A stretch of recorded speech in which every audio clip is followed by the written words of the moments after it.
matchup, specifically because Cloud9 have gotten better and better and better since they've found some consistency for themselves. Yeah. Every player on the team has gotten better. And their early game is the second strongest in the entire league. At 15 minutes, they almost have the same gold lead that Immortals have on average, which is ridiculous because Immortals have been crushing everyone very quickly. Cloud9 are number 2, 2,000 plus gold lead for themselves at 15 minutes. See if they can make that early game work. A lot of that is in part due to Rush. This guy constantly crushing the other jungler in CS early with Nidalee. Nidalee off the table though, because both of these junglers have used it to great success for their teams and carried their teams with the champion. Not going to be on the table for either one because Cloud9 have first pick and Team Liquid don't want them to grab it. Right, if it wasn't banned against them, they've almost always first picked Nidalee on blue side. So showing that they would be happy to do that. Team Liquid says, no, don't you dare, I'm afraid of this one. Dardoch himself actually says he had learned Nidalee from watching Rush play, so I imagine that makes sense. Jhin actually banned away from Sneaky. He's been spamming that in solo queue. Balls is kind of laughing and smiling. Like, we had the discussion early on, like, do we think Jhin is good? Sneaky's played it so much that hold on. I think that there's two things that go into this. Yes, Sneaky has been playing Jhin a bunch, but on red side, a lot of the times you don't want to ban too many OP so that you can grab 2 on the backswing here. Yeah. And maybe Team Liquid just want to grab a double combo. Not necessarily they're actually afraid of Sneaky's Jhin. So, there is that factor though that you never really want to go up against the unknown, and Sneaky is most definitely put in the most time of any AD carry player on Jhin. Yeah. The way I would say it personally as my own sort of definition is you do a target ban. The final ban on red side, to get the I like that better than throwing out an Akali ban. Right. I think the Akali ban is down, but you can target ban things that you know they are good at that you're much less likely to play. Jhin does fit that mold, of course. Exactly. My other thought would have been Alistar because High's so good at it, but of course they just wanted to pick that for themselves. So Alistar, Kalista, the bot lane for TL is already here, and now Cloud9 has to react. Exactly. All right. On the same page, Kobe. And I can read that page. That's good. All right, Corki going to be what Cloud9 decided to go for, though, as far as their first pick. Going to grab that for Jensen. Probably. Small chance that it does go down to Sneaky. Jensen does say that blue side Orianna is pretty worthwhile. It's a safe blind pick, and Team Liquid right now have not shown either solo lane, so C9 either picks their entire, picks their jungle and support right now, or they've got to show off a laner. Yeah, it's actually pretty scary here. Kalista Alistar, such a successful duo across the world as far as first picks go. Team Liquid very happy to get that combo. Okay, and they're actually going to show up that it is going to be mid lane Corki as Lucian's picked up here for Sneaky, and there was no rush on grabbing the Lucian. Right? They could have picked the top jungler left available, the best jungler left available. Yeah. They're like, no, there's no Contest in Lucian, but we're going to take that anyway. There's no Contest in Morgana, we're going to take that anyway.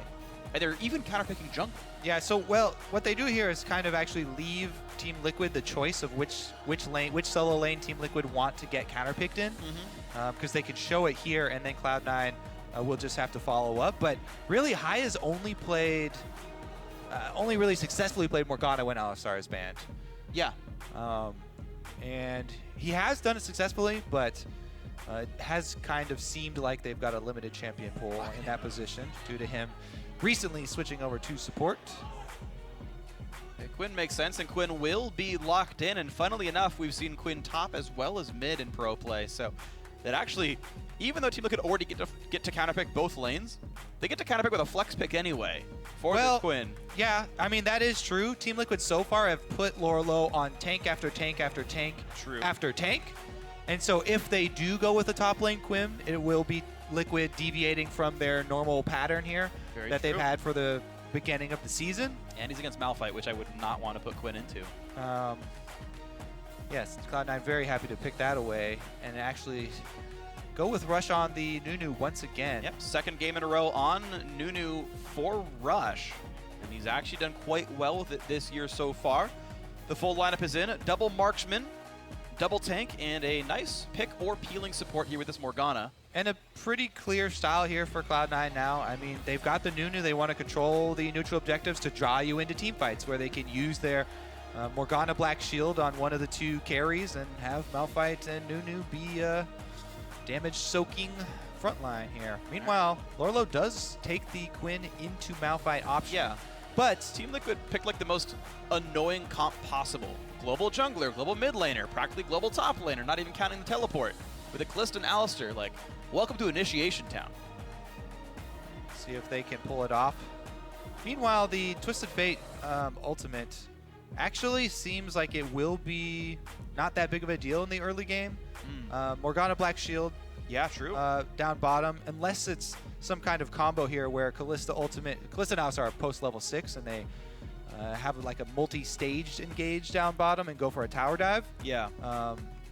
With Quinn, by the way, who can, as we said, fade into the fog of war and then make that a 5-ban bottom. Yep. With the Kalista Alistar in your face, which seems extremely scary, but definitely will be. Cloud9 will try and set up around that dragon control, as we saw last time they had Rush on Nunu. Absolutely. So C9 can tie for second place here, and Team Liquid are, of course, right on their heels. Only one game behind. We'll see if they can catch up as well. You guys at home, let us know who it's going to be. Hashtag C9 winner, hashtag TL win to at LPL Esports. Cloud9, once again, can tie up with Counter Logic Gaming in second place at the halfway point of the split.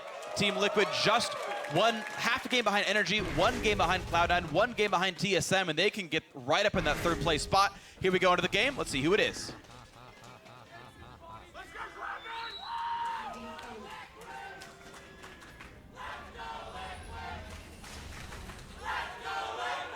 A lot of the crowd wanting to go Liquid. That's what the cool kids are saying these days. Let's go Liquid, man. Ah, here's the answer. I like it when we have balance, Phreak. Yeah. That's why we have bans. That's why we have fans? Yes, sure. Binding hits for high. He's going to get some money from this. +8, +11, +8. Got all the stacks off. He's rich. Piglet battling sneaky. Oh, that bind's gonna hit. This is not good for Piglet. He pops the heal early. They're going to all in for it. He's gonna die. First blood, and the binding's up soon. Matt has the stun. Jensen's coming around. Can High get it over the wall? Binding's up soon. Oh, that was not even close to on.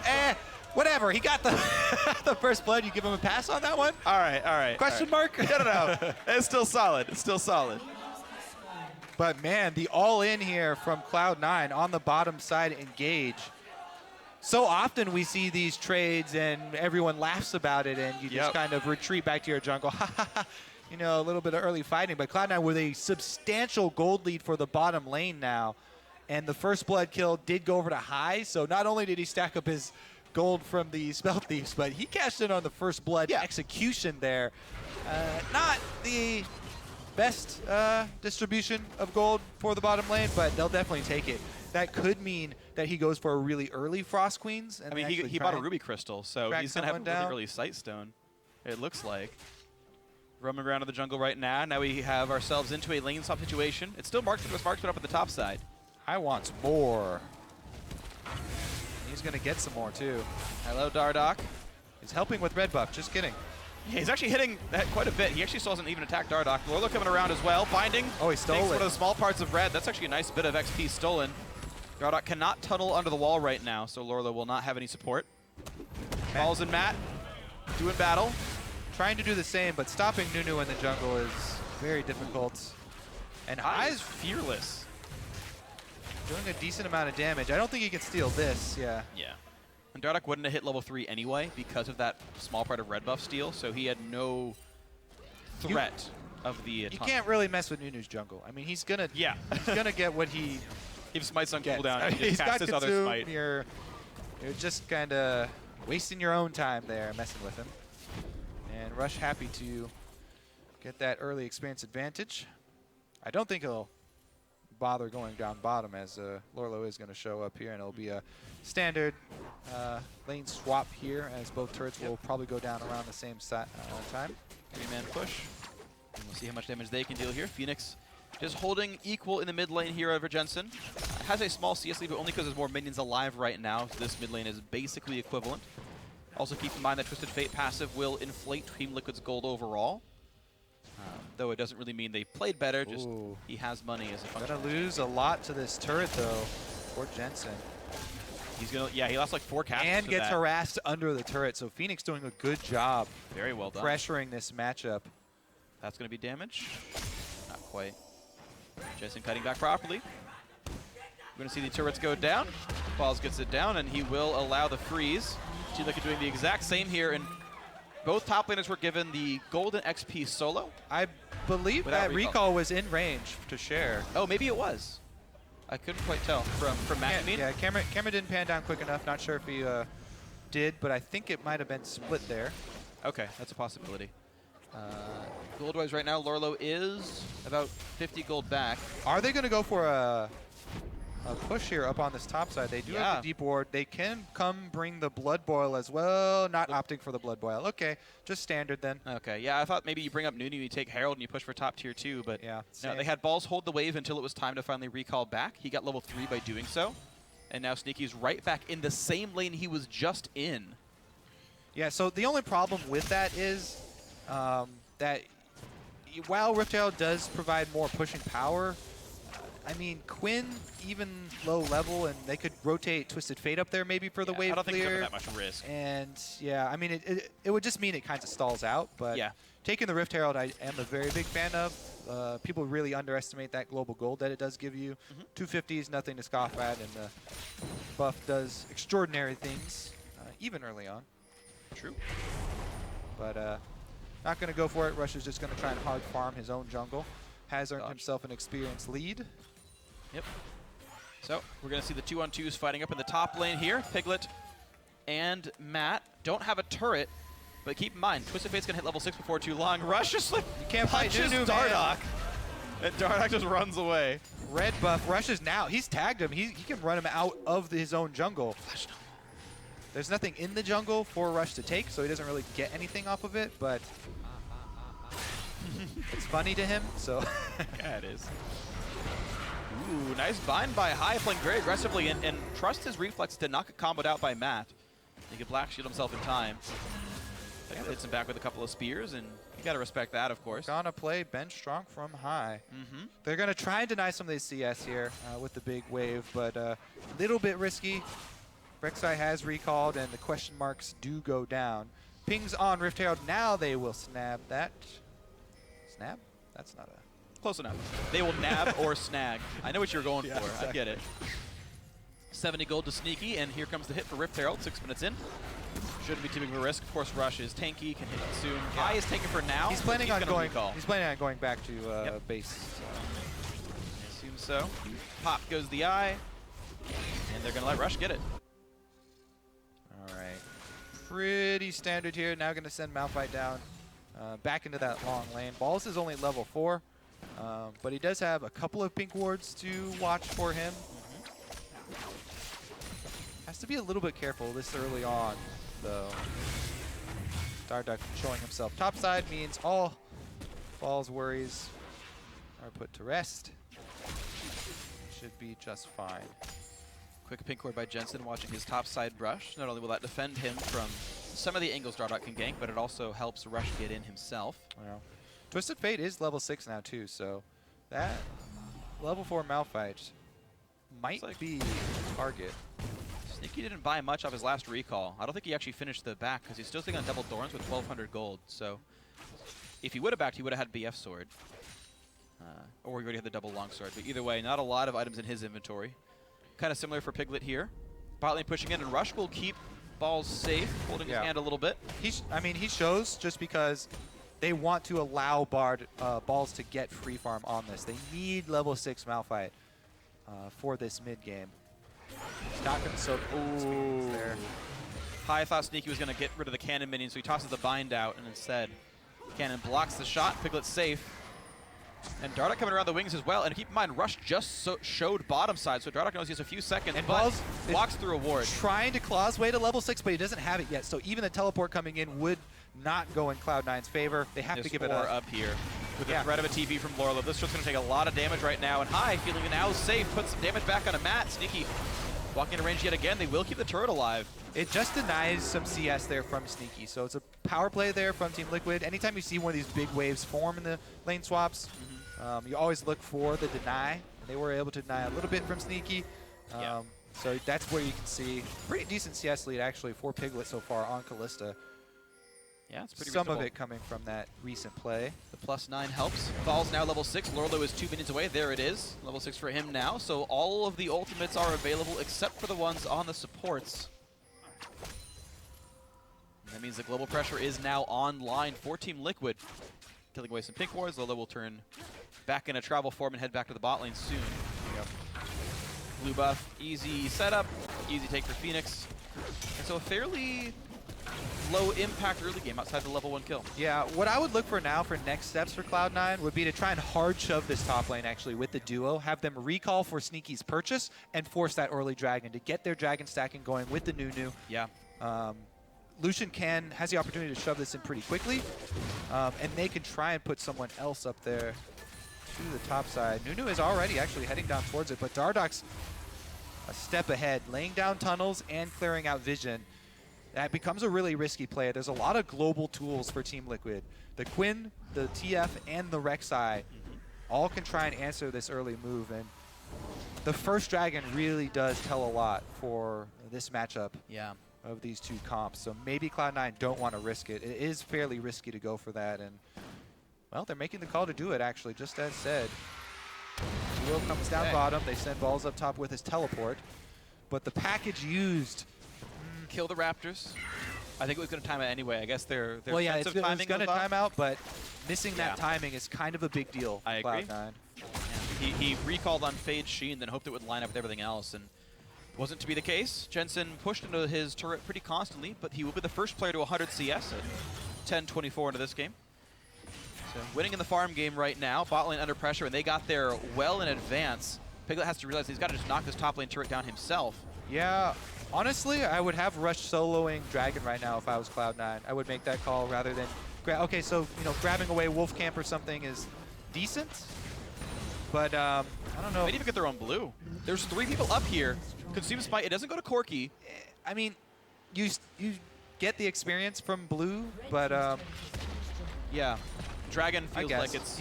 as you said, you don't get it on one of the champions that you really want to use it on. Yeah. I guess with blue buff, it means that Rush can go solo Dragon at his leisure. Yeah. So it'll be very easy for him to do now. I think they just get it now whenever they want. He can walk to that side of the lane. C9 managed to trade turrets equally, keep their blue from being stolen despite being on the wrong side of the map. And I think they still have Dragon control. Team Liquid could make the call to fight this first one. I mean, they can at least make the call to blow the teleport.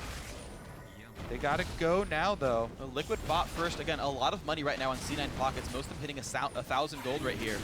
But Liquid not showing up in time. Easy take here for C9. And you know what? Yeah. They got the best of both worlds. Exactly. Smart call there for Cloud9. They were able to secure half of their blue jungle and still come out with a dragon.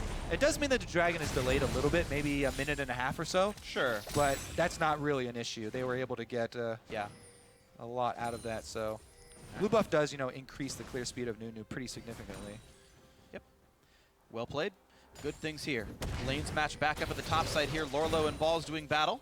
Ball sitting on Kindle Gem and a Glacial Shroud versus the makings of half a Hex Drinker. Actually, it's probably just all into Maul of Mortius, since that's what Serrated Dirk builds into. So. This is a pretty heavy magic damage team. Corki does about 75 to 80% even. Yeah. Especially towards the mid-game magic damage, so definitely will be magic damage heavy, and you don't want to get bursted out by a Malphite combo into a couple of Corki bombs on top of your head, so I do like that option to go Maw. Then maybe follow that up even with a really early Last Whisper, depending on how far ahead Malphite gets. Ooh, nice hit. On a Piglet. Can they get enough done? They have the Ice Blast, they have the Black Shield on a Rush, but then it times out and they walk away.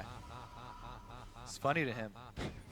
It is. Every recall. Rush actually Control 3 has been showing a lot of control of all types when he plays Nunu.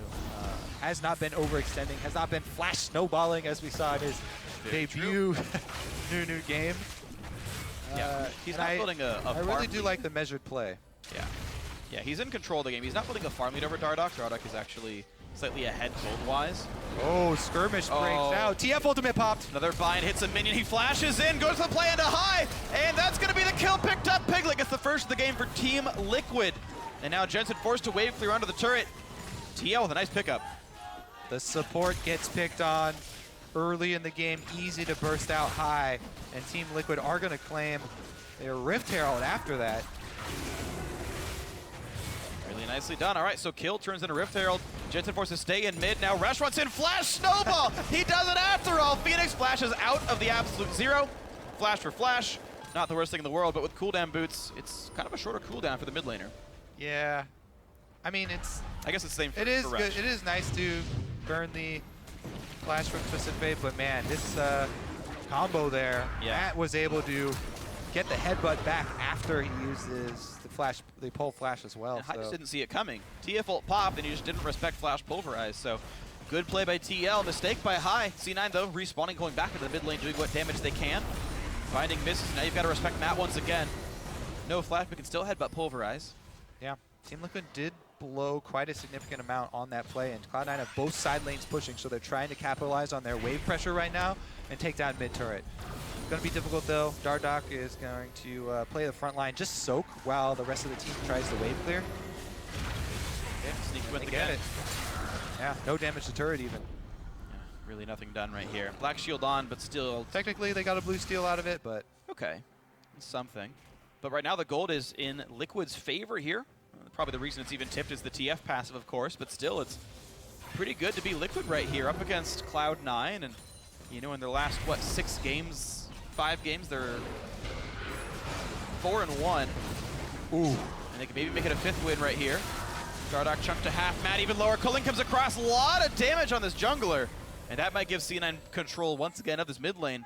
They've got to wait for the wave, which will give time for Liquid to recall and heal back up, but they're pulling balls across. There are tunnels out on the map, so Rek'Sai can ultimate back out. There it is. But they brought balls over. He clears away a pink ward. He's now waiting in the wings. And Liquid, will they defend this turret with the threat of a Malphite? The answer is yes, and C9 just walk away. Yeah, even with flashes down on Alistar and Twisted Fate, you know, the big surprise plays, not quite there for Liquid, but Cloud9 give up control. Go back to purchase. Phreak is moving pretty quick. Does he have a package? Oh, he does. Maybe that's what they were going back for. All right. Looking to deliver on mid lane. 45 seconds left, so at 17 minutes flat, this will time out. That's what you can track at home for all you guys and gals watching League from your seats. You really want to try and make a move once you pick that package up. Yep. As a team. 30 seconds left. That means only one minion wave. They would have to go on this minion wave. They recalled back 3 people. Lucian, Nunu, and Malphite all bot. Nothing to be done here for C9. And that just feels like a waste. So they weren't even trying to do something. It's not like they tried to play and it got stymied. They're just like, yeah, pick it up. Just kidding, farm. Because it will wait in base for you forever until it's time to make a play. And that seems like a misplay to me. Cloud9 just going to fan out defensively here and try and control the sideline. They do still have to respect, you know, Twisted Fate plays from across the map, but right now there's a lot of pressure bottom. That's Piglet played the Ruin King in 3 daggers. Ironic for somebody who throws javelins for a living that she needs so many daggers, but that's just, I guess, her close range arsenal. And nothing done anyway, as Slinky's there to clear the waves out. Team Liquid not looking for dives as much as Cloud9 are. Both teams saying, hey, we'll clear waves. If you don't show up, we'll take the turret. If you do clear waves, never mind. Jensen, though, does not get flanked. It seems like they could even tossed Alistar in right there. Jensen had no teammates around. Oh, well, instead they're ignoring mid lane and trying to cut off Cloud9's dragon supply. They're going to get it, too. All right, well, the dragon will go down. That means 1 for each team, but it means mid lane is under fire. Finding one hit would have been bad things for FeniX. Jensen, honestly, can get a lot of turret damage down. Finally turns back in for it, but whoa! High meant to... He was either afraid of a flash from Matt, but either way, he burns his own. Now Matt pops ulti, rush to the front lines, TP in from balls. They want this fight now, but the team can't find anything to do. The TP completes, 5-minute cooldown. Seemed like that early flash kind of threw them off a little bit. High was definitely has an itchy trigger finger after what happened to him last time. Big set of knockups, a whole lot of CC. They turn right back around. Look at the burst damage. That's 2 kills. Make that one to almost 3. Dardoch does go down. The Jensen, he flashed in for it. That's 3 kills and a turret. Not what Liquid wanted. The Corki mid-game here. Ridiculous damage, and Sneaky even lives, getting the heal out. Both summoners burned, but he gets a culling off as well. Lucian even escaping with his life, and that's going to be maybe 2 turrets after. Yeah, only balls went down. 3 for 1. Cloud9, 1 turret so far, maybe number 2. Lourlo and FeniX are around. Nice little bit of poke. But Rush is a tanky Nunu. Has a black shield, and yes, 2 turrets and +2 kills. Now Cena have to run. And Rek'Sai is ulting in, but he's ulting in pretty far. Jensen jumped on by the Quinn. Off too. Dardoch goes for the chilling smite. The threat of a gold card was there, but couldn't get the knockup in.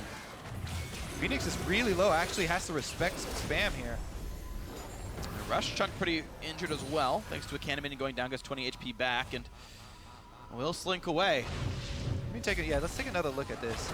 All right, knockup combo was on the front line. Matt did a good job of getting sneaky and got the ignite on him early. And then Malphite catches 4? Ooh. No, 3. Quinn wasn't in the fight yet. But there are 2 marksmen on this squad, and Jensen had a blue buff with Corki.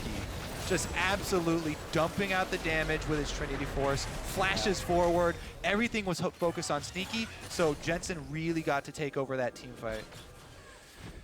Yeah, Team Liquid engaged a 4v5. Nearly got it, but they, by doing so, grouped up for Malphite Corki to turn it right back around, and yeah, the health bars just dropped. Such a good combo right there. At this stage in the game, too. Sure. There's so much burst in it. Corki with Trinity Force plus all the flat damage just has a ridiculous amount with Frost Bomb and the Trinity Force auto landing. Just getting to keep Gatling Gun on is actually a really huge deal. You normally don't get to as Corki, but everyone's stuck in the same spot. Giant shred and hundreds of damage coming through. See if Team Liquid can recover from this. They've decided to try and spread out again. Lourlo up top with the Quinn. We've seen this before. This time, Quinn with a bit better build for the matchup, but still, Malphite, CS lead. Balls has plenty of armor for himself, and that's just a little bit of flat pen. That's not going to do much for Quinn. Early stages of the game here, he just has to wait. Still slinking around in the shadows. Looks like Lourlo not finishing Maw after all, going towards the Yoma, just getting an early Hex Drinker, then getting the item. Always fun to watch the builds. Balls, though, pretty tanky. Iceborne Gauntlet can be his second pickup here. The Sheen's already in inventory. So that's 20 CDR on Malphite, which is quite nice. Yeah, that's the big reason why so many people have been grabbing early Iceborne Gauntlets. On Malphite, too, the slow field gets massive. Oh, yeah. Because of his passive boosting his armor. Yeah, I mean, after you knock them all up, how about an AoE slow so they can't leave? Great for Corki to follow up. Yep. As his damage is substantial, but sometimes hard to land. All right, let's see if Cloud9 actually can get some deeper vision down, because as of right now, they're kind of towing the line with the vision. It's pretty much all river-based. Yeah. And Team Liquid do have so many global options to answer. It is a little bit scary for Cloud to kind of overplay their hand, even though they've got so many turrets down and so much map to work with. Ooh, Dardoch. 500 damage. We're trying to look at a blue buff the wrong way. Now Rush on the wrong side has to flash, and the flash gold card comes in, which will mean a lot of CC comes through. The headbutt back in. This is not good for Nunu. Channels the ulti, gets a bit of damage. But here comes the package. They really want this fight. Dodges away from a flying Alistar. Almost gets hit in the kisser with it, but he's going to be okay. C9 forced to run back. They did pick off Dardoch. It is a 1-for-1. Both junglers dead. Rockets coming through, and Balls. No home guard buff, but will run forward. Did that teleport just come up? We'll have to take another look at that, because if they had him on the front line, they could probably chase this down. A lot burned for the Nunu kill there, and Cloud9 looking to pick something up. Oh, Lourlo's on the wrong side of this one. And they found it. He is well cut off, but High has no CC left available to him. He's going to take a lot of damage for this. He's got to respect the Quinn. Sneaky jumps in, not in range for anything. Yeah. Actually, animating the W, I think, was a mistake. If he had rapid fire cannon, I'm pretty sure Sneaky could have just dashed, walked, and landed a red buff hit. Close call right there. Team Liquid do come out with the kill, but still very much behind. Dardoch trying to capitalize. They do have home guards. Whoa, here comes the team. FeniX walks fast, has a stacked deck gold card. That'll hit right in the back of the head. FeniX on a killing spree. Now Rush chasing to turn this back around. But meanwhile, Piglet gets caught in the top right side while Rush is going down here. A lot of damage on both sides. Insta pop on the ulti. Fair bit of damage. Now Jensen's back across. They want FeniX. They might get FeniX. Pops the cleanse, but Dardoch turns it back around. A killing spree, a flash away. He's staying alive. A double kill for Jensen. Meanwhile, Balls did get that kill onto Piglet. Overall, 2 for 3. What a ridiculous drawn-out chase here. This was almost a 3-minute-long excursion, starting with Rush dying and ending with Rush finding a kill up there. Pretty interesting exchange, and all said and done, Team Liquid still in the hole here, about 3,000 gold. But man, yeah, at first Cloud9 looked like they overextended here because Home Guard's kicking in. They've got the Rek'Sai and Twisted Fate coming in to find it. But look at this, Balls actually ends up sort of 1v3 as Quinn does arrive eventually, but Flash is traded and he got the auto off before it happened. The slow, constant slow from Q spam as well as the ice fields there, enough to net him a 1-for-1, which is great in the 1v3 scenario. Yeah, because the rest of the team managed to pick up 2 kills off the chase down, so good stuff by C9, and as they reset on the map, Dragon number 2 goes to them, 24.5 minutes in. Solid stuff here, 3,000 gold up. Cloud9 continue to challenge for the top of the standings. This team is 5-1 with high. Looking to make that 6-1 after today.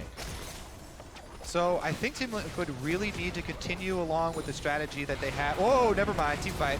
And here they go. Oh, nice flash getting away from Matt. And now the pull-in by Kalista trying to buy some time because Balls is on the back line. FeniX on the wrong side, taken down by Jensen plus the culling. Piglet just barely gets away from a Dark Bunny, but Matt's ulti will time out. And it'll be the next kill picked up. A 4-man knockup is nice, but it's still 2-for-0. Yeah, I was gonna say Liquid probably should continue to spread out, play into their split push strategy, use the globals, but Cloud9 find the team fight they want.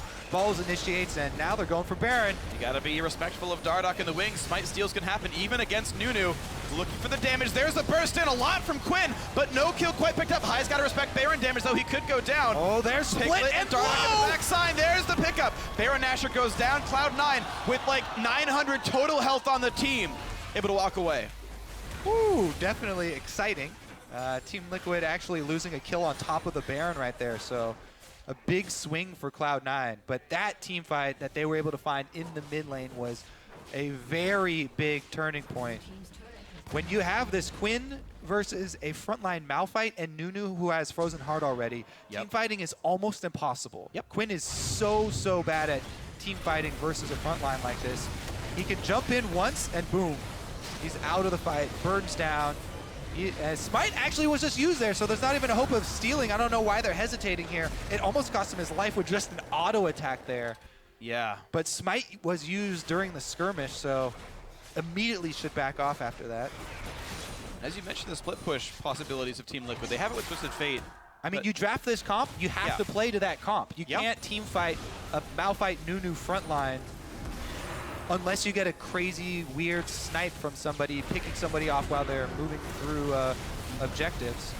And of course, thanks to Piglet taking down the mid lane outer turret right as Cloud9 was recalling away, the Baron power play is under 1,500 right now. So that's about 600, 700 gold from that turret getting dropped. About to increase. About to increase here. Yep, there's a whole bunch of money again, and in they go, Cloud9. Looking to knock some more stuff down. This inhibitor should be an easy take as the minions get dropped and out they walk. No, they're going to stay, actually. They really think they can get some... Yeah, I was going to say, this feels a bit greedy. They walk away maybe 6 seconds later than they needed to, but that shouldn't mean too much. They're able to walk through this top jungle, clear any wards they see, and put down ones of their own. 6-0-3 for Jensen on the mid lane Corki. Level 15 already. FeniX is matching him in levels, but the damage output after this game will be heavily in favor of Jensen. I mean, that comes when you have a black shield on your team, plus the enemies are focusing on sneaky, and you have a very beefy front line. Corki has had a pretty easy time of positioning so far. Team Liquid have just been soaking it up. There we go. Top lane tier 2 is gone. Cloud9 looking to keep the push going. They've got Baron for 38 more seconds. Black shield on Jensen. He's the one who gets to do the turret damage. Sneaky playing a bit farther to the back because of this. High takes some damage, but is safe overall. Wave gets cleared. Cannon still alive. The next wave comes in about 10 seconds. This is the last wave they have with Baron buff. It only takes 2 autos from Jensen. Uh-oh! Knocking in the front line. They go in after the turret goes down. Balls is injured, but who's he going to find to kill away? Lourlo and Piglet in the back lines. Balls holds onto it. Knock up from Matt. Another pulverized. Plenty of damage, but there's the hit. He got Piglet and Lourlo. Both marksmen. The easy target for a Malphite. That's 3 kills in the team fight, and Cloud9 are going to knock down their second inhibitor. That's probably going to be the extra inhibitor, maybe the game here. Cloud9 don't like to wait around. They switch right over to the Nexus turrets instead, because those are more important than the inhib. Dardoch caught up in the front lines. He goes down. Gold card will kill Balls, lowering his KDA by a third, but it still means the Nexus is in the sights. Rush taking some damage. FeniX wants to kill him, can't quite do it. Nexus will go down. The game will go to Cloud9 in under 30 minutes. And C9 will tie CLG once again in second. Another Quinn, another unsuccessful split push game. Never able to get it rolling, never really able to make a cross map play either, even with the extra speed. And once you get to the point where you're facing not only Malphite in your face, but a Nunu on the front line with Frozen Heart, you cannot get in to anyone that you actually do meaningful damage to, and teamfighting becomes almost impossible. And this is what perplexes me a little bit with these Quinn picks we're seeing today, because they're picked into bad one-on-one matchups, and they're picked into teams a lot of hard CC to get them in team fights, and I don't know what it's supposed to be doing. I think this game they picked it before the Malphite. No, it was picked. Yeah, it was picked second round red side. The Malphite was picked into it, and then they chose to send Quinn top instead of mid. I don't know. It's just sort of weird to me when you know Ball's going to play a tank almost every single game. Malphite is a common pick, so you expect to see it in a lot of your games. And we've seen Renegades pick Quinn into Malphite. We've seen Team Liquid pick Quinn with Malphite on the table. And it perplexes me. Yeah, honestly, if you look at this team comp, nobody can actually kill Malphite. Twisted Fate is the only magic damage, and it takes him a long time to take down a frontliner. So, yeah, really no options there for the late game. It's split push or bust. You have to get an early lead. You have to snowball that early lead really hard. Or else this happens. I would like to see Kennen. I think Kennen would have worked. Imagine like one of those mid-game team fights with a Kennen. Ribs would be happy. Team Liquid would have been happy. I don't know. It's a really minor point, honestly. It is about Cloud9 really staying in control for much of this game. Rush's second Nunu game, just building full tank, getting that Frozen Heart early on to deal with 2 marksmen and an attack speed, somewhat focused mid laner. Yeah. And, so, you know, a clean game. We were both right. CLG and Cloud9 are both the #2 team in the North American LCS. Look at us being awesome. Who needs Twitter votes? After the first day here. To be fair, TSM could also be. It will probably change tomorrow. And it could even change later today, as you pointed out. That's true. But as of right now, those are the 2 teams who sit behind Immortals. Yep. And they're good teams right here. I mean, honestly, watching them come together, Huhi's individual growth as a player, Cloud9's growth, you know, making the team work with Rush. That was one of the sort of things is like, Balls hasn't been a lane dominant top laner for a little while. Jensen has generally been quite good, but how good was Hai going to be playing support? Like, is there only one good lane now for Cloud9? Does that work with Rush? And Jensen stays awesome. Balls is doing quite well right now. The bot lane's actually going quite well, and Rush gets to run around and be Rush, and C9 looks solid. And he's exercising self-control now. Yeah. He's not overextending. He died one time that game, but it was in a team fight. It wasn't invading. And we have to wait till week 6 till we see. Actually, we have to wait. No, till tomorrow for Cloud9 to play Immortals, and that will be quite the interesting match for themselves to see if they can actually challenge this top tier once again. But for now, we're going to hand it off to Dash and Phreak.